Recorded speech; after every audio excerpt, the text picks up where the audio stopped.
Welcome back, my friends, to the Moody Maximalist. My name's Veronica. I am crafting and creating Moody Maximalist decor here on this channel, and also taking you along on my journey to become a little bit more maximalist in my own home decor and decoration and such. So today's project is actually less moody, but definitely maximalist and definitely a little bit out there. So I am curious to see how you guys respond and if you enjoy it or not. So while I'm setting up here to paint some letters that I purchased off of Amazon, let me tell you a little bit about today's project and what we need or what I used. So I purchased some of these boxwood panels from Amazon, also these unfinished letters here that you can see that I'm painting, as well as some zip ties, some Mod Podge, and I also started off with a bunch of beads that I meant to incorporate into this project, and I will talk more about that in just a second here. And then of course I need some faux florals, some floral stems that you can purchase pretty much anywhere. You can get them at Dollar Tree, you can get them at Walmart. Walmart actually has a pretty good selection, and some of them are cheaper than the ones at Dollar Tree, so I splurged on some of those.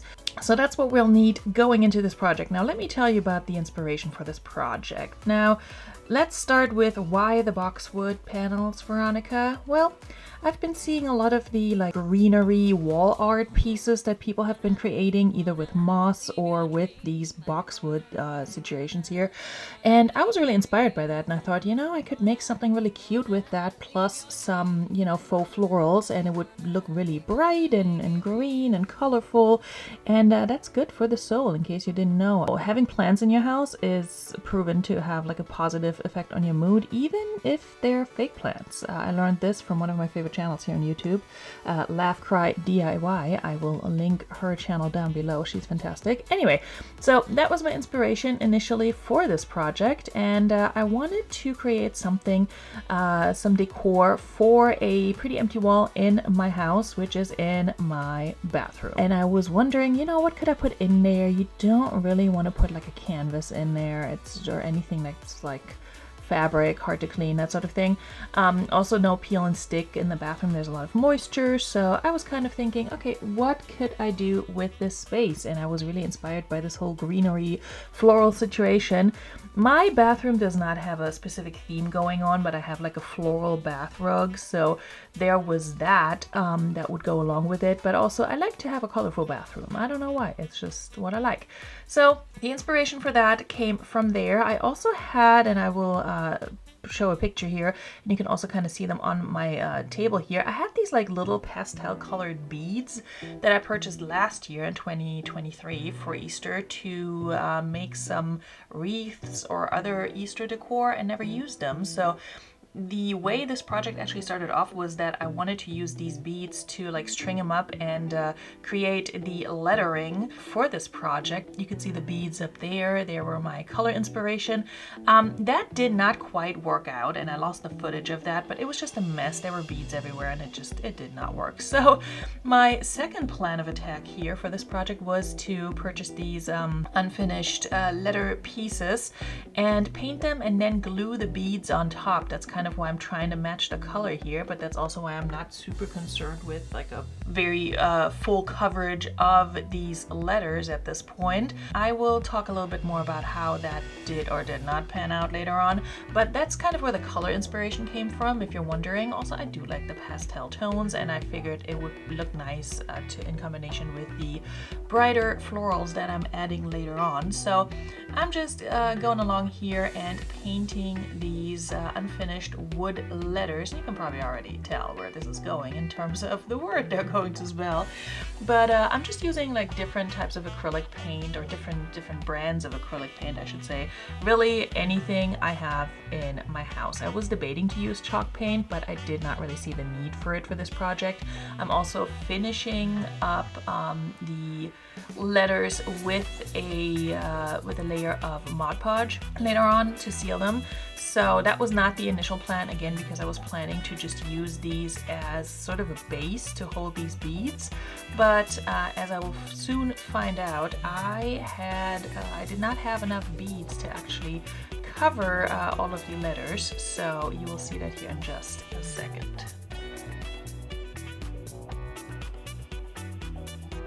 So as you can see here, I am looking over all these beads that I had sitting around, and I'm kind of pulling out all the green ones to see if I have enough to actually cover this first letter, the letter P.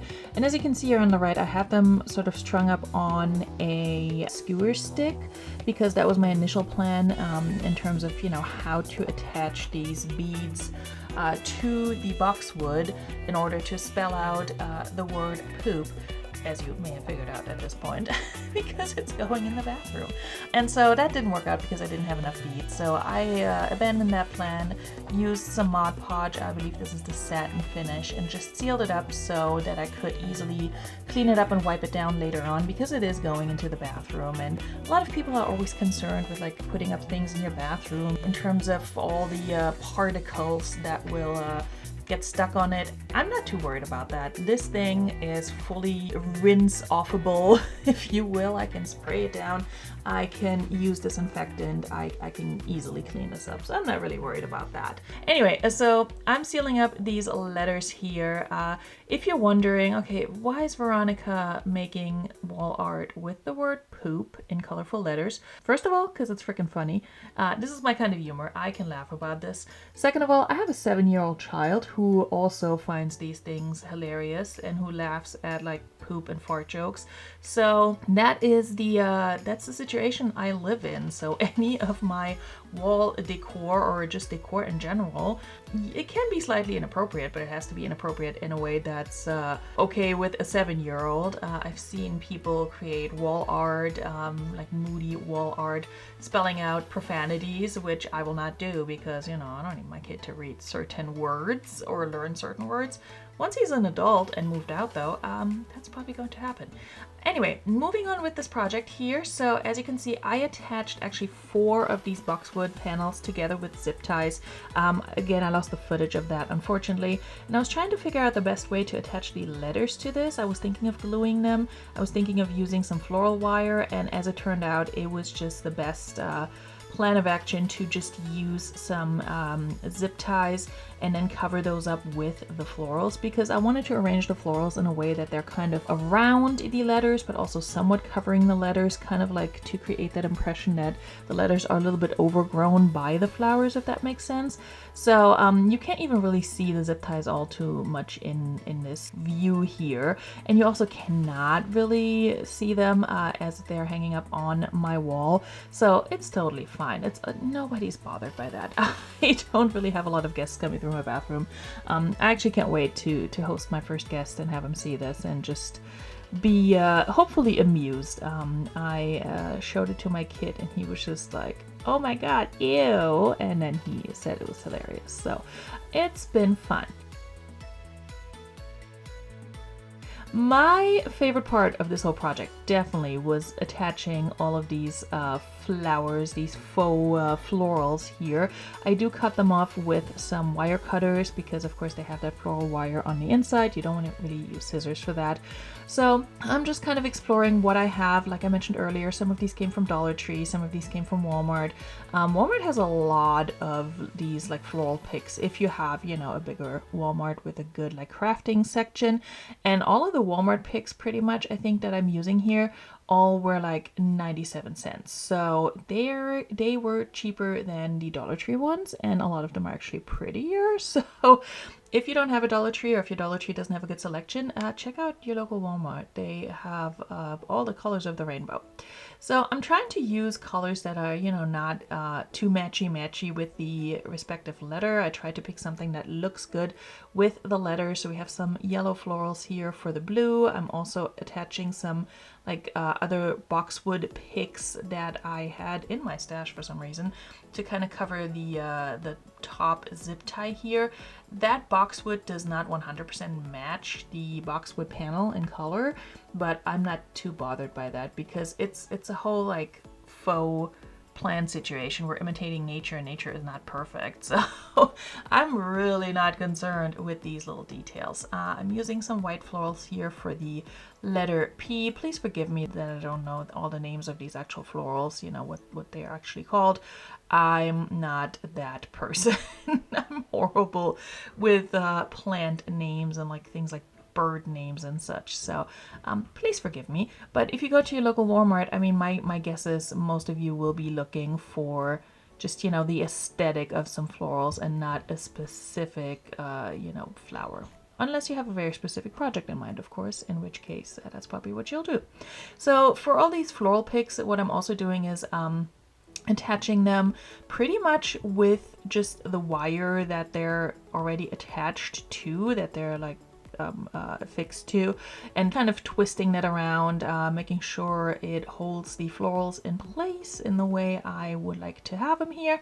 For the letter O, I'm using these red flowers again, having some contrasting color. I chose pink and purples for the P up top, so I don't know, it was really just what I was feeling in that moment. There was no special motive behind that, and then I'm just using the boxwood picks to cover up any additional spots where there are, you know, the little pieces of the zip ties showing through. I also had this like little bit of blank space in the middle. I didn't want to overload it all with florals, but I definitely wanted to have like a little bit of an accent in the middle. So I'm just pulling these through, twisting them, you know, attaching them in the back as needed. I mean, this is hanging up, so most of these I could just, you know, stick through and they would stay in place, but I did try my best to, you know, make sure they're staying where they need to be staying. And every time I walk into my bathroom, sometimes I see one that's poking out a way that I don't really enjoy, so I'm just, you know, like twisting it and turning it and moving it in a different way. And that's the beauty of these craft projects, especially when you don't permanently attach things with like E6000 or some other glue or adhesive. You can always move things around, and if I ever get tired of this thing, I can easily take this completely apart because nothing is really glued, and can reuse all the materials for other projects. So that's the beauty of this. Now, I decided to hang this up with command hooks. Now, the hooks I'm using, the actual plastic hooks, are actually from the Dollar Tree, but I don't trust the adhesive that they put on there. For heavier items, they're really not that good, so I'm using my actual command picture hanging strips, which are the Velcro ones. Love those, and they've been holding up well so far. I measured out the distance and yeah, put it all up on my bathroom wall, and here it is in all its glory. I think this came out so beautiful and it's so fun. I just walk into my bathroom, I see this, and it's just, it makes me laugh, it makes me happy, and it's not moody, but it's definitely maximalist and hopefully something that you don't see every day. So I hope you guys enjoyed this video. These are the kind of projects you can expect on this channel. Sometimes they'll be more on the moody side, like my wall sconces video that I put up last week, and then sometimes it's just going to be bright and bold and colorful and just, frankly speaking, silly. So I hope you're along for the ride and you will hang out and enjoy this content here on my channel. Please do subscribe, hit the like button if you had a good time, and I will see you soon for another fun project. Bye!